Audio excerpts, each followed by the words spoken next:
Merhaba arkadaşlar.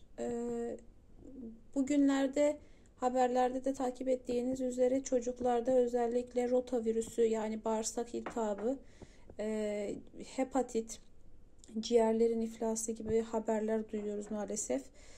Çam Sakura İstanbul Hastanesi'ne 2 gün öncesinde 300 tane çocuğun başvurdu. Bunlardan yüzüne bağırsak iltihabı, rotavirüsü tanısı koyulduğunu söylüyorlar.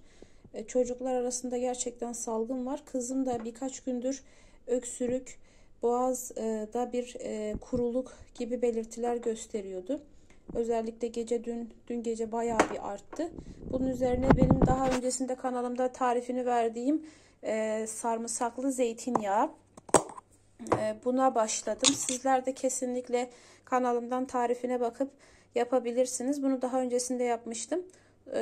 Buzdolabında bekletiyordum. Saf zeytinyağı olduğu için donuyor.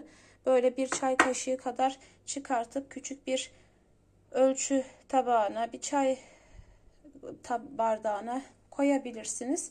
Hemen zaten 5 dakika içerisinde eriyecektir. Eridikten sonra çocuğunuza sabah akşam doğal antibiyotik şeklinde niyetiyle verirseniz çocuğunuzu bu tür virüslerden bu dönemde koruyacaksınızdır. Abone değilseniz abone olup beğenip beni takip ederseniz sevinirim.